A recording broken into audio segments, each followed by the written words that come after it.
I grew up white, not just white, glaring, visible white, marshmallow and the hot chocolate white, neon white, and then I changed. I wasn't actually born neon white, just that plain white that's ever so visible to people of color, but not problematized by whites themselves. Then, when I was 1 year old, just as the Little Rock Nine were facing rabid white mobs in Arkansas trying to integrate Central High, my parents moved to their new hometown's sole integrated neighborhood, Dayton View. Dayton View people here, huh? They did so because of their opposition to segregation, but also because my father's new Goyish boss at NCR had pulled out a map and said, "That is where your people, the Jews, live." Indeed, South Dayton and much of the city was closed to blacks and Jews until more than a decade later, when the Civil Rights Movement and the Fair Housing Act of 1968 started to force change. About halfway through elementary school, my white classmates started disappearing at a surprising rate. My parents, after having worked for open housing, now started organizing meetings to stop the white flight. But the reality of our beautiful neighborhood could not hold water against the media images of Watts and Harlem burning. My parents' Jewish friends with less commitment to integration and having eked their way into the middle class escaped their new pale into new all-white school districts. We stayed. By 5th or 6th grade, I was one of the only white kids on the block. The integrationist world of my parents was crumbling. Negroes were no more. Black had become beautiful and powerful, and that's when I became neon white. I watched the rise of black power with enthusiasm, but of course I was excluded. I remember one day I was walking down the street and I encountered a group of older, kind of tough-looking black boys chanting, "Kill honky, kill honky." I approached, one looked up and said, "Hey, little Zeke," and they continued on chanting, "Kill honky." That experience taught me that such slogans were usually metaphorical and not literal.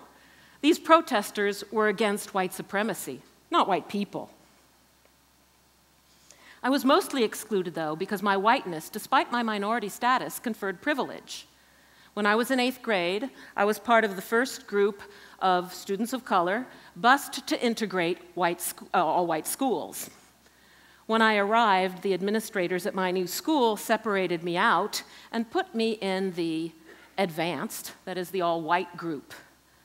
That anecdote shows how racism limits individual agency. Here my family had moved to an integrated neighborhood, had stayed during white flight, and yet I was being forcibly resegregated.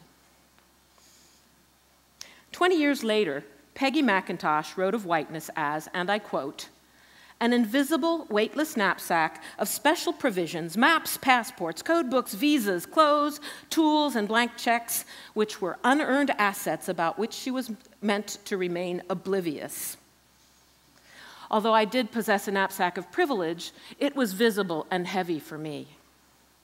For instance, I remember applying for my much-needed college scholarships, being fully aware that I was lucky not to be black, and that those rows of aging white male interviewers had me pegged for a deserving, needy student who, if just given a break, would someday become one of them. My knapsack weighed heavily when I went off to the University of Michigan. I remember my first lecture class. I gasped. It was a sea of some 400 students, every single one of them white. For just a moment, my whiteness crumbled, and I carried with me my whole neighborhood. I looked through the eyes of former classmates, Cheryl and Rose, Herbert and Freddie, and irrationally, I was afraid. So when I say I grew up white, I really mean it. But then I changed. It took me years to realize I had changed because I had embraced the lessons of black power, that whites against racism should live up to the fact that they are white and fight against white racism in white communities. Anti-racism was a part of my world, but it was a form of solidarity with others. After college, I moved to France, where I've lived most of my adult life. Some years after moving, I realized that I had begun to oppose racism as a Jew, not out of solidarity with others, but in defense of myself and my children. I'm thinking in particular of that poignant day in the context of the rising anti-Semitic violence, when my then 5-year-old son came home from school and said, "Mama, if there's only one white in a school," that was his case, "if there's only one white in a school, do they burn it down too?"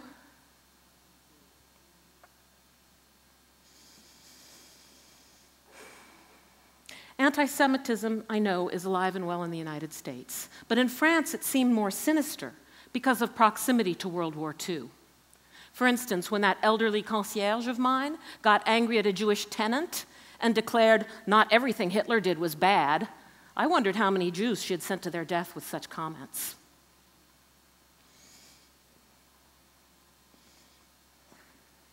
At one point, my French research group, Race and Gender, considered limiting membership to women of color only.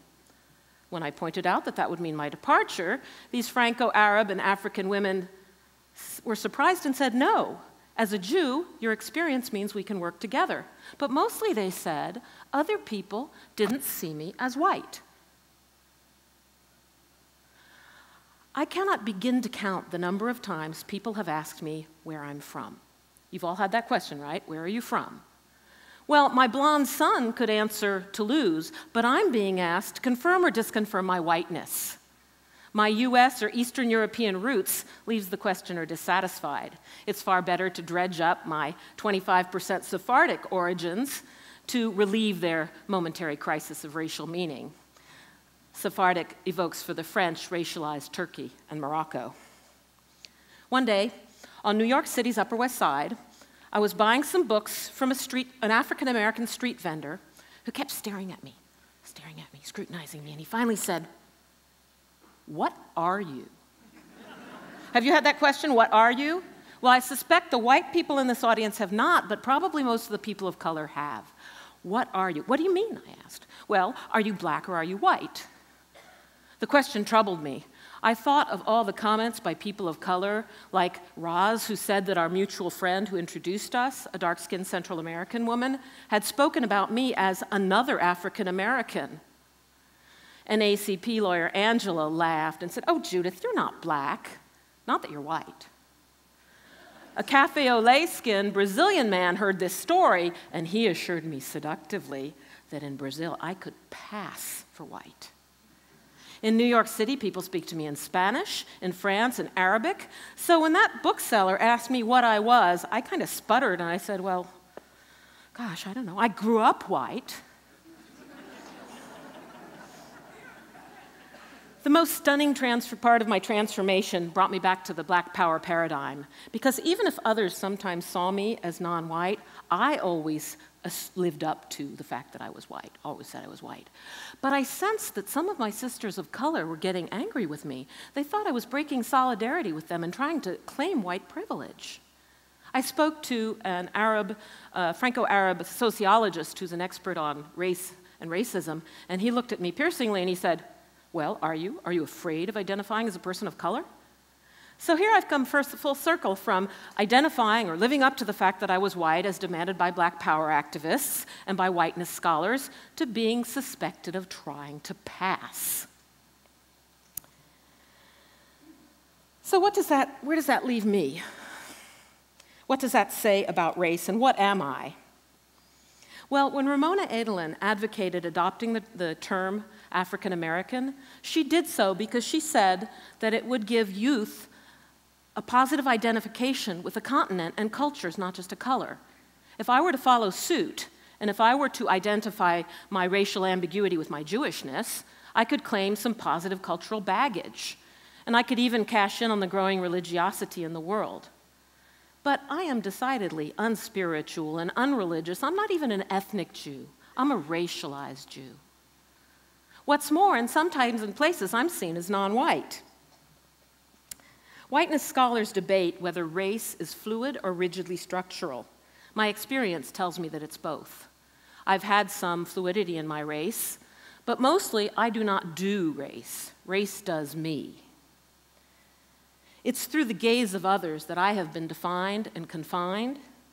Hard and coercive structures have at times exposed me to the dangers of racism, and at others offered me protection in that knapsack of white privilege.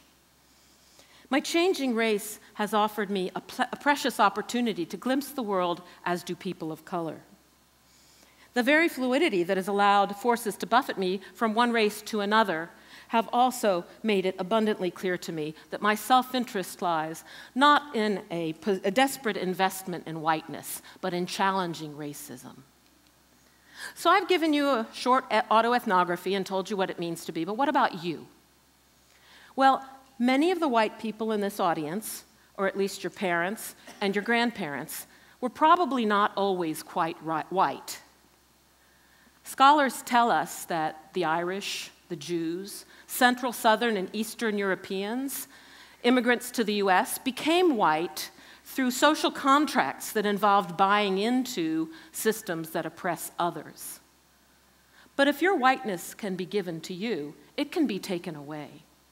So hopefully you will join me in the conclusion that racism makes this world a dangerous place, and not just for people of color, but for all of us. Thank you.